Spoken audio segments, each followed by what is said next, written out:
should women be drafted in the military? Like, by drafted, do you mean like when you turn 18, like you're automatically? Okay, yeah, so men have to register for the selective service. Currently, there's not a draft in the United States, but all men in the United States at 18, in order to be able to vote and have other benefits, they have to register for the selective service, which would then make them subject to military conscription in the case that there was a military conflict which required a draft. So do you think women should be subject to selective service draft? Absolutely not. Absolutely not. Okay. I wouldn't even trust women to like fight for our country unless that's like that's their thing. You know, like if you're like that type of woman that you feel like you're stronger and stuff like that. But I just feel like no. Okay. What do you think? Well, hold on. So you think they should be drafted based on how they feel?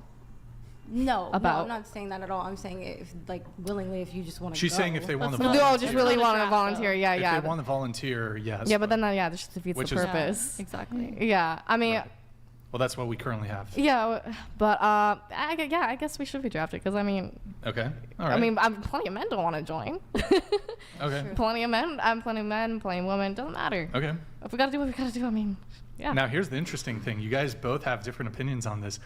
I still don't know which is actually like the actual feminist position, because we'll have feminists who will argue it's actually, we had one last week with Andrew, who said, well, it's not equitable. It's not equity for women to be drafted. That's a whole nother thing. Interesting. But what about you?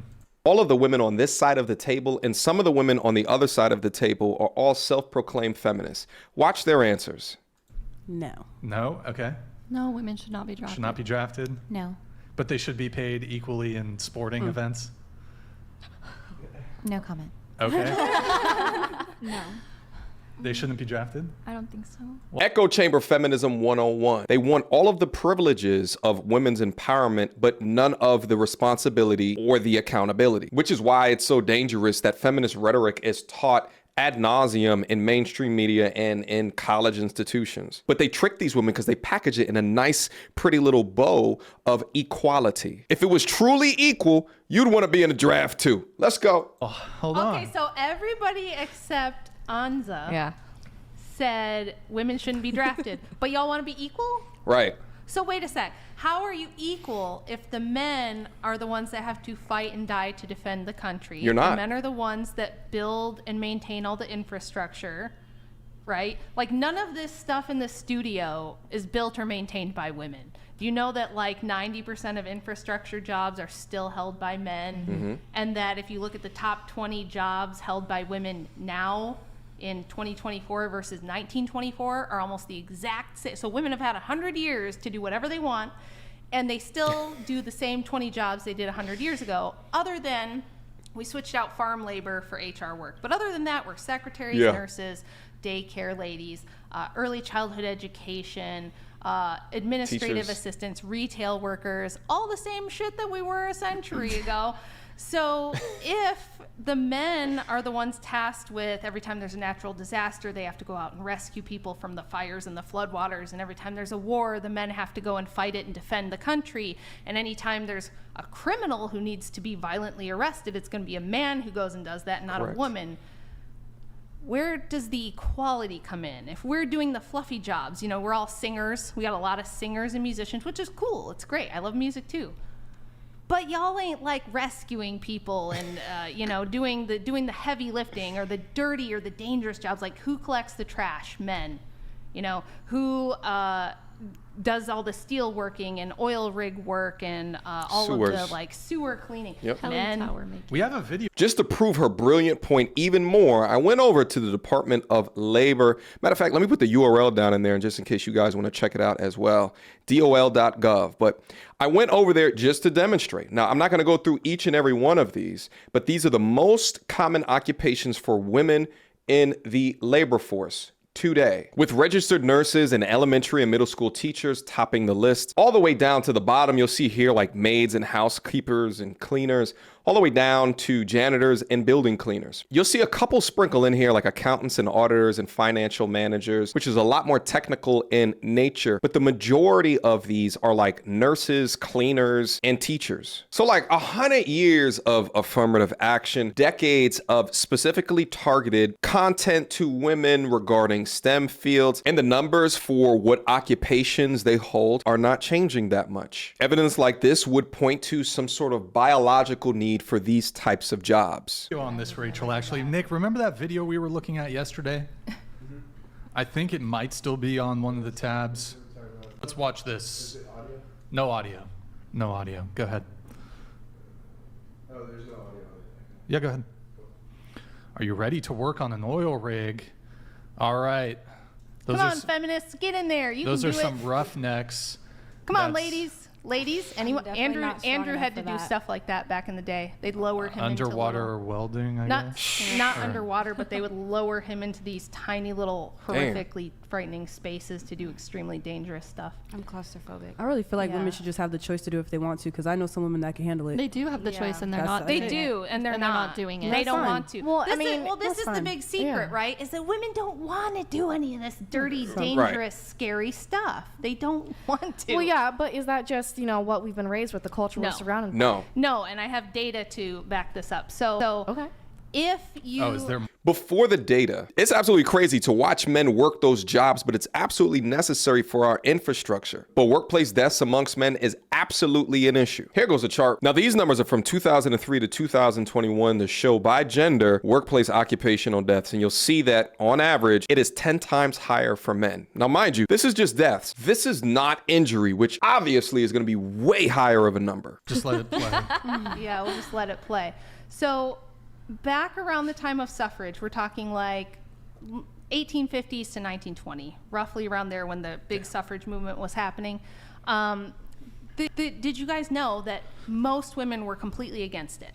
By all of the referendums that they would do where they would let women vote on whether they wanted to vote, only about 4% actually had any interest in voting. Yeah, And they they actually didn't had want it. really good reasons for this. There was much higher membership in anti-suffrage groups than pro-suffrage groups, and these groups would do public debates. They would do written debates, newspaper periodicals where they would go back and forth and debate these things. And the women who were against suffrage said, look, the primary purpose of government is to protect persons and property, okay? Why task women with that when we're not really capable of doing that, okay? We don't want to have to be drafted. We don't want to have to do jury duty. We don't want to have to be a political bloc, because back then women had advocacy groups for things they wanted, but they weren't a lobbying group. They didn't have like voting rights, so they weren't able to be as easily politicized. They felt like they had a moral high ground to ask for things like, we need more parks, we need better schools, we need clean air, whatever it was. And that if they became just another voting bloc, they would be involved in dirty politics, and they didn't want to do that. They felt like somebody has to be morally neutral and not involved in politics. So, given all of that, do you guys think that women can protect and defend persons and property? Sure. Okay, I mean, how? well, first of all, I want to go back to the fact that for a long time, women weren't allowed to own property, or at least not without being married. And so, Actually, it was the opposite. It was once you got married, you generally, whatever belonged to you belonged to your sure, husband, but so you then couldn't usually the woman is still living with the family. Right, And but why would you? So think about Yeah. why. Why would you wanna live on your own? Why do you think women didn't own property? Well, do you think it was just the patriarchy, like just No, I'm hated not the saying women that. and I'm they not just saying wanted that. to put their boot on their neck and keep them down? I or- generally don't think that. Okay, what do you think? I generally think it was just a matter of the times. Like, because it was, I mean, So do you think there was a reason though? Do you think there was a logic behind not letting? I think it women own worked for property? back then. I think it worked for what it is at that point in time. No, I don't think you understand what I'm Sure. saying. So Okay. if you're a woman Yeah. and you own land and it's 1802, and bandits or cattle robbers or Indians come and they say, we're taking your land, Yeah. what are you going to do about it? But that's exactly my point. How dangerous of rhetoric is it, and how irresponsible these women's studies classes within institutions are to teach this, that the only reason that women could not vote or weren't allowed to property is that men just wanted to keep a thumb down on women to keep them down. Meanwhile, most women didn't want to vote. before the suffrage movement. And a woman on the left gives a very plausible, in reality, reason. See, we've created such a soft, pillow-like society, civilized by men, that these women romanticize what actual violence is like. Women are far less capable, especially you non-Second Amendment holding women, far less capable to defend yourself in a time of protecting yourself and our property. Full stop. But the delusion is rampant, so much so that women like this will choose the bear over the man in the woods. Let's proceed. That worked for that time. Okay, what's different now? We don't have that as much. I mean, it depends on the neighborhood, of course. I mean, it depends on the community, Okay, et so cetera. if you own land now in 2024 and you have a squatter who comes and squats on your property and you need them removed, I did do that. you call ladies to come and physically remove them, or are there men who come and physically remove them? So I had a subleaser who I needed to get rid of, and I did all of it. My landlord didn't do anything. Okay, what'd you do? You didn't do anything. I went to the court, and I got the And papers. got men- I took her to court. I won. Oh wait, as a woman squatter? Yeah. Oh, well, okay. But did you physically remove her? No. Or did cops come? Well, did she willingly, after the judgment from the court, she No. willingly left? So, okay, the lease was up. She refused to leave. And so, I got the paperwork.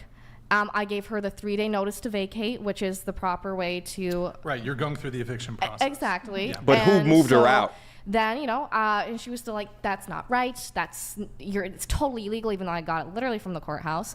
And so then we're like, okay, let's get the proper eviction papers. Mind you, we still had the papers escorted by Okay, cops. So did you both went to the court and there was like the eviction trial? Yeah, and we did. Okay. Well, I mean, not the eviction trial. So then- So she did leave within the 5 days of receiving the eviction. Oh, okay. Under the threat of being kicked out or locked up by cops.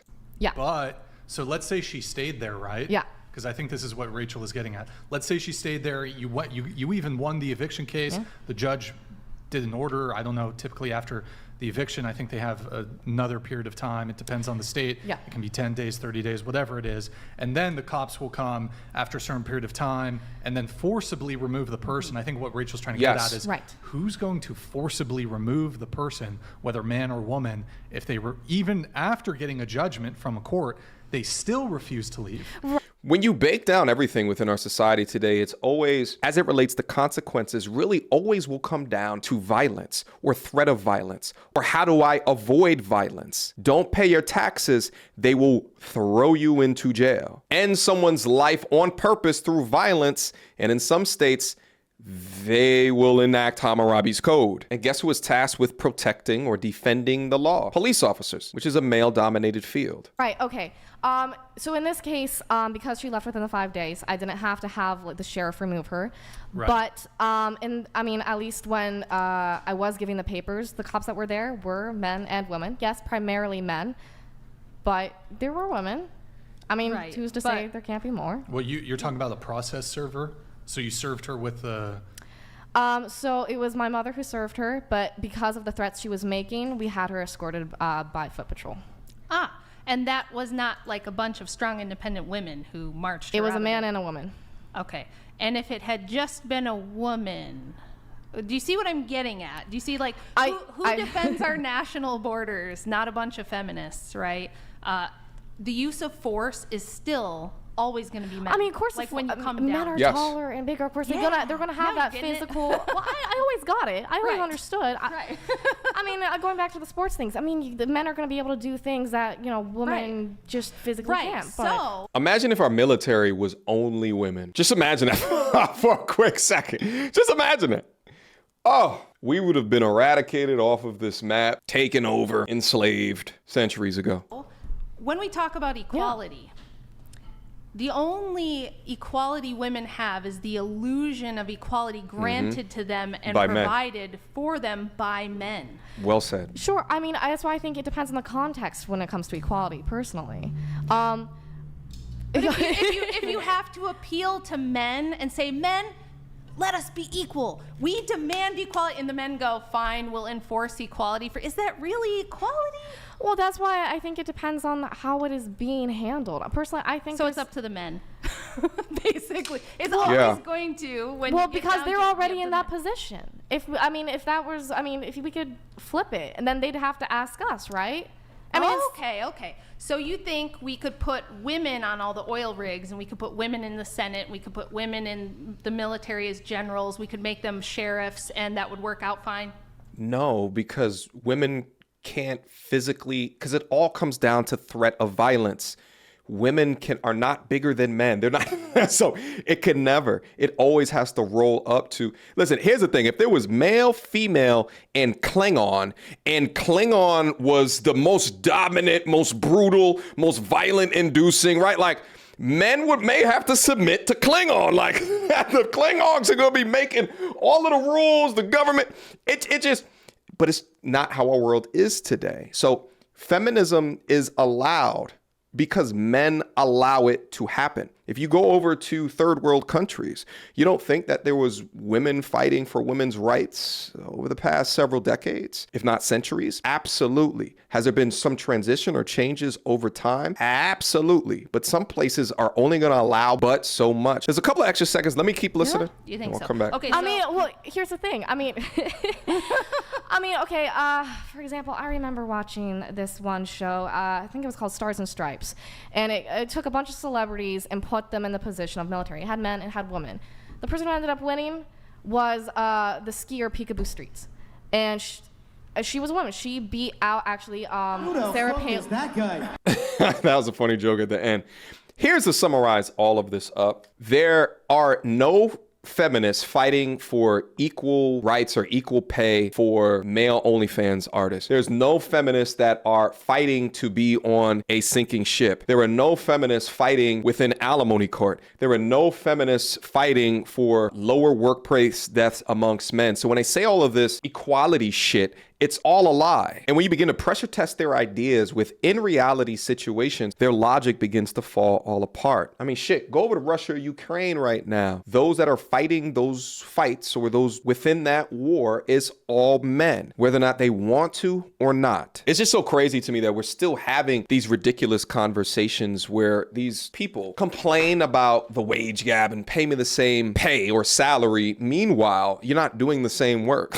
Like, it's not as dangerous. You're not working the same amount of hours, right? Like, now, inevitably, do I think women should vote? Yes, I think that they should vote. But I think that there needs to be a much more formal understanding or respect for how men and women are different, and specifically how men are valued in that equation. And until this rhetoric is fixed, then you're still going to get the disrespect of the blue collar savages and workers all across the world, as well as women choosing the bear over man. Until next time, you two, peace.